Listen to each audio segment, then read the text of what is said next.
Hello guys, welcome back to my YouTube channel Mahiraj IT infotech. हुनर है तो कदर है। ऑपरेटिंग सिस्टम के क्लास में ये हमारा दूसरा वीडियो है। इससे पहले हमने विंडो ऑपरेटिंग सिस्टम पे बनाया था और आज हम जानेंगे एम एस डॉस। तो एम एस डॉस भी एक ऑपरेटिंग सिस्टम है। तो चलिए हम एम एस डॉस का क्लास स्टार्ट करते हैं।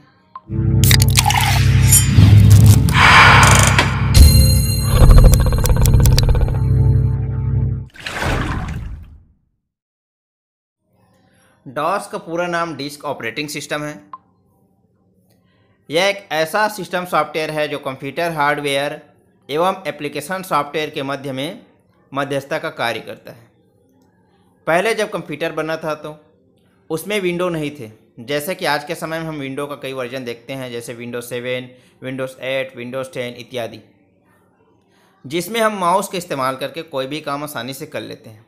पहले कंप्यूटर में डॉस होती थी जिसमें माउस का काम नहीं होता था, यानी डॉस ऑपरेटिंग सिस्टम में माउस का प्रयोग नहीं होता था।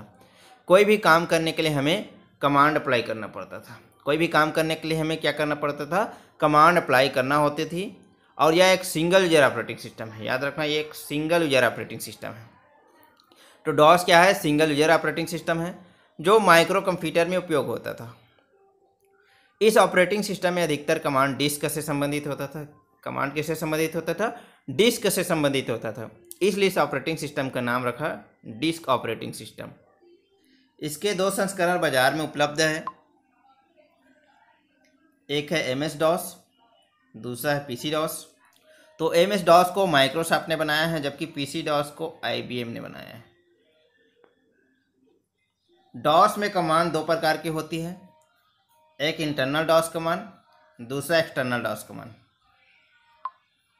पहला आंतरिक डॉस कमांड यानी इंटरनल डॉस कमांड। यह ऐसे कमांड होते हैं जो कंप्यूटर को स्विच ऑन करते ही कंप्यूटर बूटिंग के समय अपने आप ही कंप्यूटर में लोड हो जाते हैं और तब तक कंप्यूटर की मेमोरी में बने रहते हैं जब तक कंप्यूटर स्विच ऑफ ना हो। उदाहरण के लिए कुछ कमांड है: copy command, MD command, RD command, CD command, slash command, date command, time command, prompt command, del command, echo command इत्यादि। तो ये सभी कमांड हमारा इंटरनल डॉस कमांड है जो डॉस प्रॉम्प्ट पे वर्क करते हैं। दूसरा है हमारा बाह्य डॉस कमांड यानी एक्सटर्नल डॉस कमांड। यह छोटे छोटे प्रोग्राम में स्टोर रहता है और यह program floppy disk, hard disk में उपस्थित रहता है। कोई कमांड तभी काम करता है जब उस कमांड के नाम की फाइल फ्लॉपी डिस्क और हार्ड डिस्क में उपस्थित रहता है, अन्यथा यह बेट कमांड और फाइल नेम नाम की संदेश प्रदर्शित करता है। उदाहरण के लिए आप देख सकते हैं compare, tree, SYS, undelete, format, print, edit, backup, restore, ये इत्यादि सभी एक्सटर्नल डॉस कमांड है। MS डॉस के कार्य: डिस्क ऑपरेटिंग सिस्टम यूजर को कंप्यूटर से जोड़ने में मदद करता है, नई फाइल बनाता है, डिलीट करता है, फाइल का नाम चेंज करता है। ऐसे ही कई तरह के काम डॉस में आसानी से किया जा सकता है डॉस के कमांड से। डॉस से हम कंप्यूटर में स्टोर की गई फाइल की लिस्ट भी देख सकते हैं और हमारे कंप्यूटर में कितने स्टोरेज है वह भी जान सकते हैं। तो ये डॉस का मुख्य काम है, जिसमें फाइल बनाना, डिलीट करना, फाइल का नाम रखना, फाइल की लिस्ट देखना इत्यादि, ये सभी डॉस के मुख्य कार्य हैं। MS डॉस की विशेषता क्या है, चलिए ये भी जानते हैं। तो यह फाइल प्रबंधन को बेहतर बनाने में सहायक है, जैसे कि फाइल को बनाना, संपादित करना या उसे हटाना। यह एकल उपयोगकर्ता ऑपरेटिंग सिस्टम है, यानी कि यह सिंगल ऑपरेटिंग सिस्टम है। कोई भी उपयोगकर्ता इस ऑपरेटिंग सिस्टम में एक समय में केवल एक ही व्यक्ति काम कर सकता है। यह ग्राफिकल इंटरफेस का समर्थन नहीं करता और सरल टेक्स्ट कमांड ऑपरेटिंग सिस्टम है, यानी कैरेक्टर यूजर इंटरफेस जो कमांड लाइन इंटरफेस पे काम करता है। डॉस टेक्स्ट आधारित इंटरफेस का उपयोग करता है और इसे संचालित करने के लिए टेक्स्ट और कोड की आवश्यकता होती है। डॉस टेक्स्ट आधारित इंटरफेस यानी कि कैरेक्टर यूजर इंटरफेस है जो कि कमांड लाइन इंटरफेस पे काम करता है। चलिए हम जानते हैं MS डॉस के फ़ायदे व नुकसान क्या है। तो सबसे पहले हम इसके फ़ायदे जान लेते हैं। यह ऐसा ऑपरेटिंग सिस्टम है जो छोटे छोटे कैपेसिटी वाले सिस्टम में काम करते हैं। तो ये छोटे छोटे कैपेसिटी वाले जो सिस्टम होते हैं वहाँ पर ये अच्छे काम करते हैं।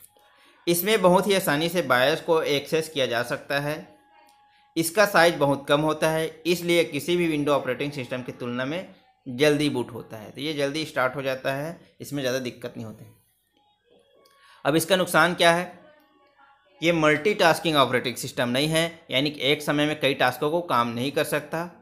इसमें एक बार में सिर्फ एक एप्लीकेशन पर कार्य किया जा सकता है। जब 640 MB के ऊपर मेमोरी के एड्रेस करना होता है तो इसमें मेमोरी एक्सेस करना कठिन होता है।